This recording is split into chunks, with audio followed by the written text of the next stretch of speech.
अल्लाह ही अल्लाह किया करो, दुख न किसी को दिया करो, जो दुनिया का मालिक है नाम उसी का लिया करो। तकमीली तलबीना, ताकत, सेहत और शिफा के लिए सुन्नत और तिब्बे नबवी का बेहतरीन नुस्खा। नाजरीन, क्या आप भी खुशहाल मालदारों की तरह कामयाब बिजनेस करके हजारों और लाखों रुपए कमाना चाहते हैं? अगर आपकी हाँ है तो आज ही से अपने इलाके में तकमीली तलबीना का आसान बिजनेस करना शुरू करें और चंद ही महीनों में कामयाब बिजनेसमैन बनने के तरीके बेहतरीन तजुर्बों के साथ सीखें।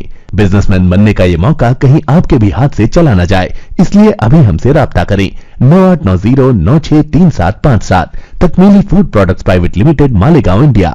अस्सलामु अलैकुम वरहमतुल्लाहि वबरकातुहू। दोस्तों, आज प्राइम न्यूज़ में बात कर लेते हैं बीबीसी की वो सीरीज़ जो बीबीसी ने हमारे लाडले वज़ीर आज़म मोदी पर बनाई है। लेकिन बीबीसी की इस सीरीज़ पर मोदी जी, हिंदुस्तान, मोदी जी बरहम हो गया, बड़ा गुस्सा हो गया। आखिर क्या है ऐसा सीरीज़ में कि हिंदुस्तान बरहम हो गया, प्यारे मुल्क भारत को गुस्सा आ गया, मोदी जी पर बीबीसी ने सीरीज बनाई।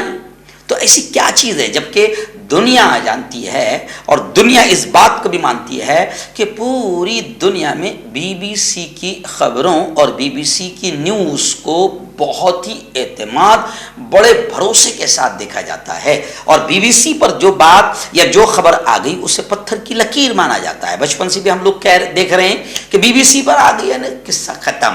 और बीबीसी ऐसी छोटी मोटी खबर या छोटे मोटे शख्स को तो दिखाता नहीं। और वैसे भी हमारे वज़ीर आज़म मामूली आदमी नहीं है, 100 करोड़ जनता के वज़ीर आज़म हैं। तो बीबीसी तो बहुत छोटा है, लेकिन बीबीसी ने कुछ मोदी जी पर ऐसा सीरीज में दिखाया कि मुल्क बरहम हो गया। और हमारा मुल्क ये कह रहा है कि बीबीसी ने 1 अरब से ज्यादा हिंदुस्तानियों के जज्बात को ठेस पहुंचाया है। हमारे वजीर आजम मुंतखब हिंदुस्तानी जमहूरी तौर पर मुंतखब हिंदुस्तानी वजीर आजम है, और बीबीसी ने पुलिस और हिंदुस्तानी अदालत की भी तौहीन की है। चलिए आइए अब थोड़ा सा देख लेते हैं कि आखिर क्या वजह है कि बीबीसी पर बाकायदा मुल्क गुस्से का इजहार कर रहा है। वैसे इससे पहले भी कई ऐसी खबरें आई कि जब कोई दूसरा हमारे बारे में बताता है कि हम क्या कर रहे हैं, खासतौर से हमारे जुल्म को बताता है या हमारा निगेटिव किरदार बताता है या हमारी किसी भी चीज़ को अगर बताता है और वो हमारे खिलाफ है तो हम बड़े गुस्सा हो जाते हैं।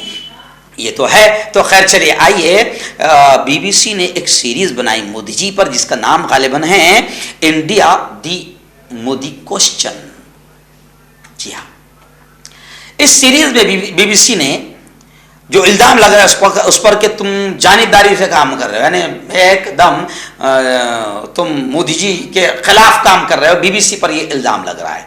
जी हाँ, और उसमें यह बताया गया, बीबीसी में वज़ीर आज़म की मुस्लिम दुश्मनी बताई गई कि वज़ीर आज़म को मुसलमानों से कितनी दुश्मनी है। हालांकि कल ही मैंने बताया था कि नहीं, वज़ीर आज़म हमारे बाकायदा उन्होंने बोला है कल अपने लोगों को डांटते वक्त, खबरदार मुसलमानों के बारे में कोई गलत बात नहीं कहना। तो अब कुछ लोग कह रहे कि बीबीसी का असर तो नहीं जो मोदी जी की भाषा बदल गई है, कुछ लोग ये भी लिख रहे हैं। लेकिन खैर, वज़ीर आज़म कितने बड़े मुसलमानों के दुश्मन हैं इसको उसमें बताया जा रहा है। गुजरात फसादात, जी हाँ, गुजरात फसादात तो बिल्कुल मुल्क का जो बिल्कुल एकदम जाहिल आदमी है, कोई चाय बेचने वाला, ठेले पर सब्जी बेचने वाला होगा, गुजरात फसादात सभी को मालूम है। तो गुजरात फसादात का भी उस सीरीज में शायद तस्करा किया गया, हमने तो नहीं देखी, लेकिन आज ये भी मेरे सामने खबर है, मुंबई उर्दू न्यूज़ की ये बड़ी खबर मेरे सामने फ्रंट खबर है, इसलिए मैं इसको बता रहा हूँ। गुजरात फसादात का शायद बीबीसी ने तस्करा किया, और गुजरात फसादात पर तो अगर कोई उंगली रखे, कोई बोले तो आप समझ सकते हैं कि अगर मुल्क में रहा तो उसका क्या हाल होगा। कश्मीर से दफा 370 को मोदी जी ने खत्म किया, उसका भी जिक्र उस सीरीज में किया गया। अब वो सीरीज ये बताना चाह रही है कि वज़ीर आज़म का मुस्लिम दुश्मनी चेहरा कितना खुलकर सामने आया है कि कश्मीर में 90% कौन है, आप सब जानते हैं, मुसलमान हैं। मुसलमानों की जो खुसूसी शान थी कश्मीर और कश्मीरियों की जो खुसूसी शान थी 370 1970 को ख़त्म करके मोदी जी ने मुसलमानों से दुश्मनी का पूरा पूरा हक अदा किया। गोया कि लोग ये कह रहे हैं कि बीबीसी में ये भी बताया जा रहा है। ऐसी CAA का हवाला भी उसमें दिया गया कि CAA में ख़ासतौर से किसको टारगेट किया गया, मुसलमानों को टारगेट किया गया और मुसलमानों को सताया गया। 1 साल तक के मुसलमान CAA के खिलाफ दिल्ली के शाहीन बाग से लेकर जलगांव के शाहीन बाग तक करोड़ों लोग सड़कों पर उतरे। 1 साल तक के चलता रहा, मगर मोदी जी को रहम नहीं आया। वैसे भी मोदी जी को जल्दी रहम नहीं आता है। 700 किसान मर गए तब भी रहम नहीं आया था, जी हाँ, लेकिन इलेक्शन आया तो फिर रहम आ गया। ऐसे मुसलमानों पर तो इलेक्शन की वजह से भी रहम नहीं आता, क्योंकि मुसलमानों की जरूरत ही नहीं है, लोग बोलते हैं। इसलिए मोदी जी का शाहीन बाग 1 साल बाद में मोदी जी ने खत्म नहीं किया, वो तो कमबख्त कोरोना आया जिसकी वजह से शाहीन बाग खत्म हुए हैं। तो CAA का उसमें हवाला दिया गया। तो ये तमाम चीजें उसमें बताई गई है, ऐसा बताया जा रहा है। तो हमारे मुल्क के वजारत खारजा के तर्जुमान ने इस सीरीज को जो BBC बता रहा है, या लोग कह रहे हैं कि जो BBC तो सच बोलने में मशहूर मारूफ है, तो जो BBC सच बोल रहा है, तो इसको लेकर हमारे वजारत खारजा के तर्जुमान ने कहा है कि ये सीरीज हिंदुस्तान के मुखालिफ एक प्रोपेगेंडा है, जी हाँ, और BBC पर जानिबदाराना कवरेज का इल्जाम लगाया गया। तो खैर, BBC अगर ऐसी हरकत कर रहा है, जानिबदारी के साथ रिपोर्ट कर रहा है, हमारे वजीर आजम को अगर निशाना बना रहा है, तो BBC बिल्कुल गलत कर रहा है। लेकिन लोग कहते हैं कि नहीं भाई, वो तो BBC है। BBC की खबर को तो लोग पूरी दुनिया कदर करती है, और पूरी दुनिया आखिरी में सच जानने के लिए BBC का ही हवाला देती है। तो वो तो BBC बता रही है ना। कुछ लोग तो ये भी कह रहे हैं कि भाई मोदी जी के बारे में अगर BBC ने कुछ दिखाया सच, तो आप इतना परेशान हो रहे हैं। आप जरा सोचिए कि आपने पूरे चैनलों को खरीद लिया, और पूरे चैनल जो है वो दिन भर झूठ बता रहे हैं, असल मुद्दों से ध्यान हटा रहे हैं, मुल्क की दिशा भूल कर रहे हैं, पूरा जानिबदारी से आपके हक में, आपके समर्थन में रिपोर्ट कर रहे हैं। तो इनको तो सुप्रीम कोर्ट फटकार लगा रही है। हमारे यहाँ के मुल्क के चैनल जो है वो हिंदू मुस्लिम मंदिर मस्जिद में इतने लगे हुए कि पूरा मुल्क उन पर थूक रहा है। सुप्रीम कोर्ट बार बार फटकार लगा रही है। तो तुमको कभी गुस्सा हिंदुस्तान के चैनलों पर नहीं आया? इन पर आना चाहिए कि कमबख्तो, तुम रात दिन मेरे ही जाप क्यों जप रहे हो, मेरी ही तारीफ में क्यों लगे हो, जरा सच तो दिखाओ। लेकिन लोग कह रहे हैं कि आप इनको कभी फटकार नहीं लगाते, इनसे कभी नाराज नहीं होते, क्योंकि ये तो आपकी अपनी तारीफ में दिन भर लगे हुए हैं। लेकिन BBC थोड़ी कोई गोदी चैनल है जो आपकी तारीफ करेगा।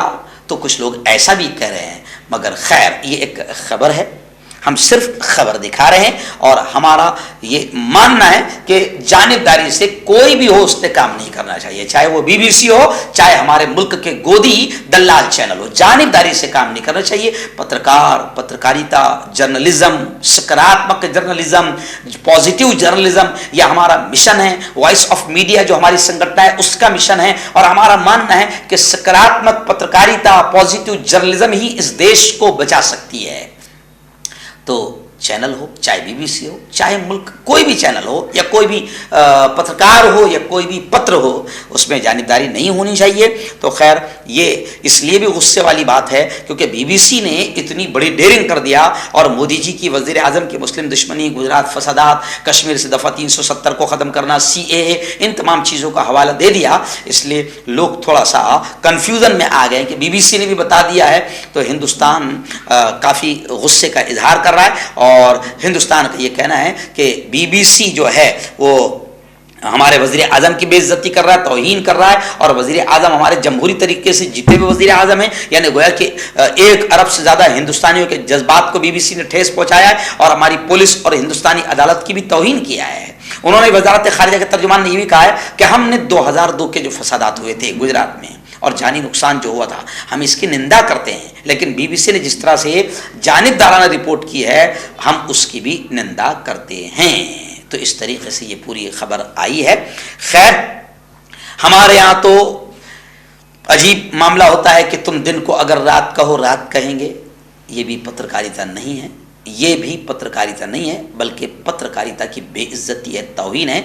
ऐसे चैनलों को भी बंद किया जाना चाहिए जो दिन भर यही इसी में लगे रहते हैं कि तुम दिन को अगर रात कहो रात कहेंगे। तो ऐसा चैनल चाहे कोई भी हो, हम उसकी निंदा करते हैं, हम उसकी मजम्मत करते हैं। हर्बल राइट लाया है आपके लिए मर्दाना कुव्वत का इलाज, वो भी जड़ी बूटियों द्वारा। इसके अलावा आपके जिस्म में किसी जगह पे दर्द हो, आप हमसे दवाइयाँ हासिल कर सकते हैं। देश विदेश में इसकी स्क्रीन पर दिए गए नंबर पर कॉन्टैक्ट करें। देसी शिफा लाए हैं मर्द और औरतों के तमाम गुप्त रोगों का इलाज। पहली खुराक में हैरत अंगेज़ असर देखें। अगर आप हमसे इंडिया और इंडिया से बाहर दवाई हासिल करना चाहते हैं, स्क्रीन पर दिए गए नंबर पर कांटेक्ट करें। Thank you. जोड़ों की पुरानी से पुरानी लाइलाज तकलीफ जैसे घुटनों का दर्द, पीठ और कमर का दर्द, कंधे, गर्दन और पैरों में दर्द के लिए संधि प्लस। क्यों होता है जोड़ों में दर्द? क्यों रहती है जोड़ों में जकड़न? क्यों हो जाती है जोड़ों में सूजन? क्यों बन जाती है जोड़ों में गांठ? क्यों थम सी जाती है जिंदगी?